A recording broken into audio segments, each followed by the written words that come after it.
Hello spooky people and welcome to In the Maw of Thanatos. I'm Mike, and if I'm looking a little bit knackered today, that's because I was playing my own game of hide and seek with a mouse this morning from about 3:30. Oh my god, I finally did it. I've been up half the night trying to catch this mouse, but after 6 hours, I've finally done it. I suppose it's time to release this bastard back into the wild. Editor? Okay, so finally, after much trials and tribulations, don't you love the folder? There he is. Oh, Jesus. Oh, yep. Bye, you little bitch.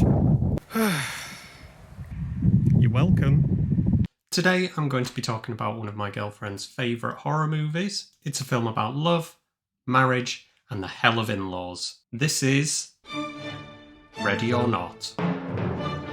We open with a pair of children running through the halls of a rather fancy-looking house. Nay, mansion. Something bad is obviously happening as the older of the two pushes the younger into a closet and tells him to hide and stay quiet. Suddenly a man appears and he's not in a good way. He's been stuck with an arrow, and as he begs for help... He's in here! Little shit. Another arrow finds its mark as a group of people turn up and drag him away, along with a crying bride.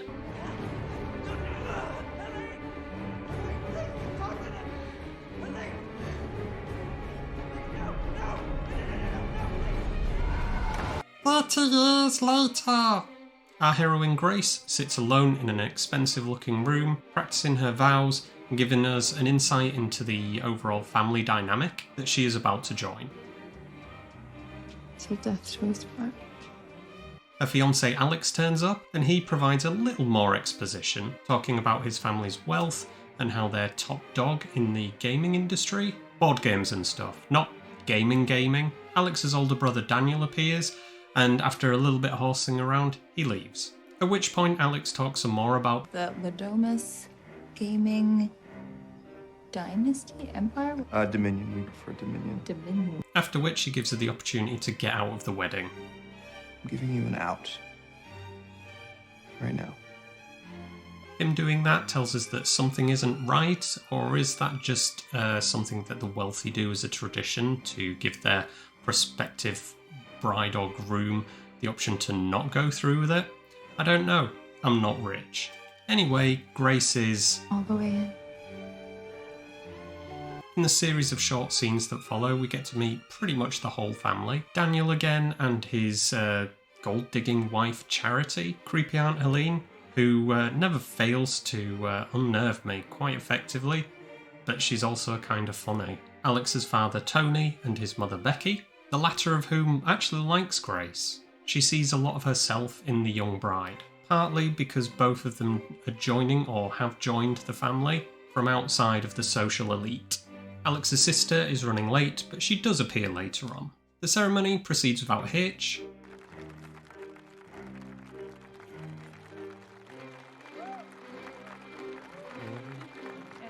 Aww. And the newlyweds, a little bit inebriated, sneak off to their room for... well, you know. But then we get a little jump scare from spooky Aunt Helene. Grace, honey. Taking them off. Holy shit! Holy shit, someone's here! You'll have to hide better than that. She says that the family is ready and waiting for them to start the family tradition that they have every time someone new joins the family. Now, I've watched enough horror films to know that weird family rituals and the wealthy are the biggest of red flags. Get the fuck out of there. Do you hear me? Get out of there. Come on, get out of there. Get them out of there! Get out of there, Kurt Russell! But of course she ignores me. Grace and Alex join them downstairs and Grace has another conversation with Becky.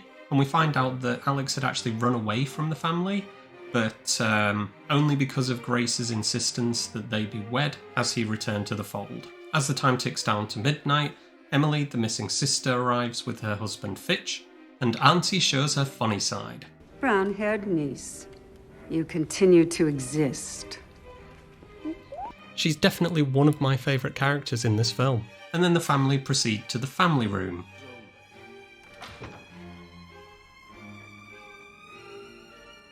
After you, my dear.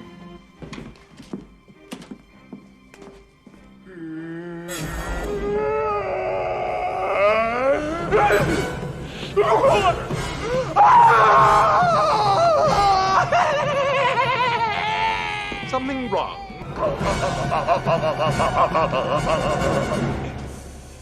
Of course not. This is a lovely room of death.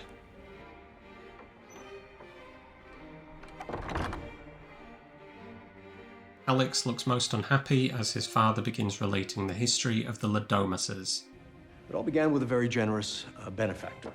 And this box. Great-grandfather was a merchant seaman.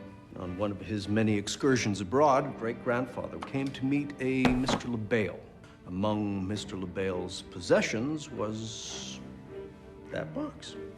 Great-grandfather whiled away the long hours at sea studying the box until finally... Since that time, whenever the Domases are presented with a new addition to the family, we place a blank playing card into the box.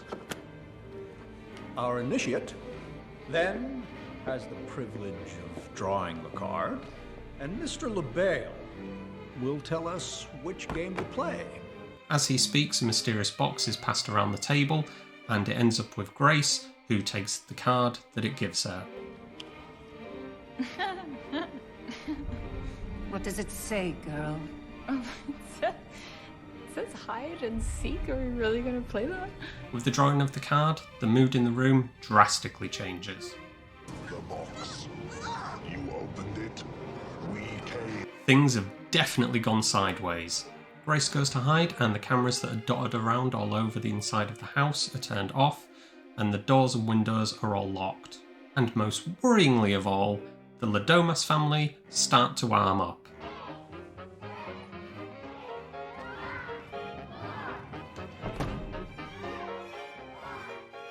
Ready or not, here I come.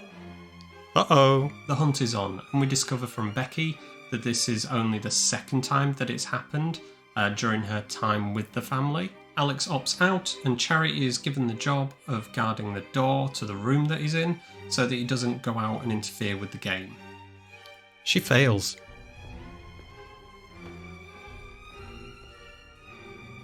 Grace, in her hiding place, complains aloud about the events of the evening not exactly being what she had anticipated for her wedding night. Well, I'm sorry, Grace, but it's not about to get much better.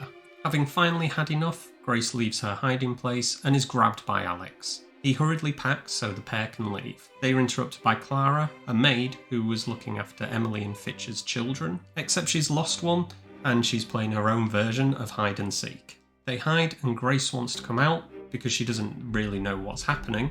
An overzealous and under the influence Emily fucks up royally.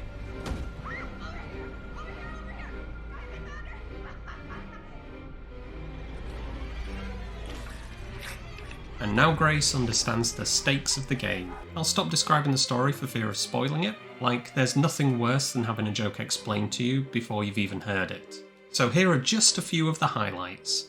QVT.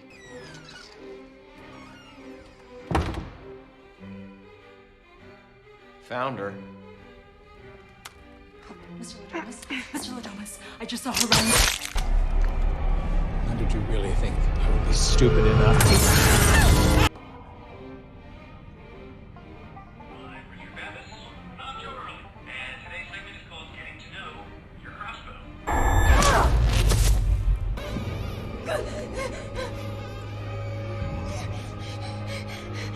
Oh my god, thank you. Get the fuck out of here!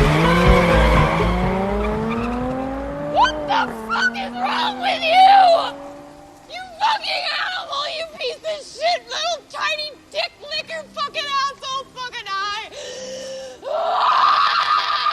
Ready or Not was released in 2019 and was made for $6 million, grossing around about $57.5 million worldwide. And for good reason. The film was directed by Matt Bettinelli-Olpin and Tyler Gillett, and looking into their filmography, the pair seem to be a regular team, both of them having worked on Southbound, a segment in VHS, and 2022's Scream. I think it's fair to say that they both have some pretty decent chops, although at the time of recording this, I still haven't seen Scream 5 or Scream 2022 or however you want to title it. They do a damn good job. It's a beautiful, sumptuous looking film. Writing credits go to another duo who have worked on quite a few projects together. Gary Busek and R. Christopher Murphy wrote this, as well as Scream 2022, a couple of episodes of Castle Rock, and the highly underrated Stan Against Evil, which was cancelled before its time. The story is engaging, it keeps moving, it's funny. Overall, it's ridiculously entertaining. And whilst there are quite a few characters, they're all interesting and fleshed out. The cast all do an amazing job. Samara Weaving plays Grace, the bride, and she is, well, great. Whilst her screams are unconventional,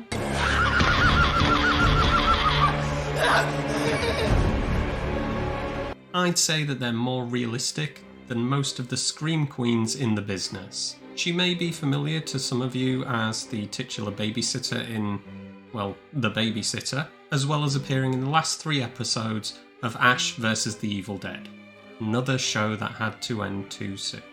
I think she's awesome in this.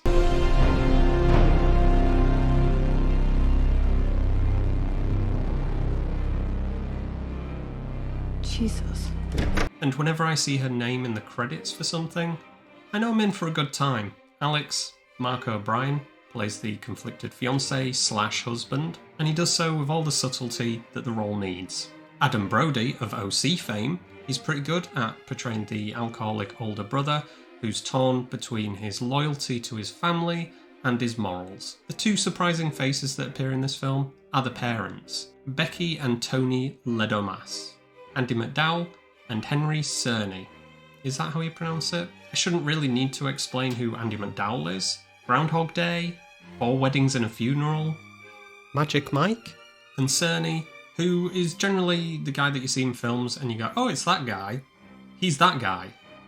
From Mission Impossible and Clear and Present Danger. Anyway, based on those films, you can tell why it was a shock to see their faces in a horror film. However, both give great performances. They don't phone it in the slightest. They both give it their all, despite being more well known for doing more serious and respectable cinema, but they are actually really good in this. And you can actually tell that they were having fun. There are so many wonderful performances in this that I feel bad for not mentioning them all, if only to say, good job. However, there is one person I have to talk about, and that's Aunt Helene. Nikki, and I'm sorry, Gwandanji is, well, effective in her role, to say the least. She's creepy, she's brutal, she's, dare I say, funny. We must...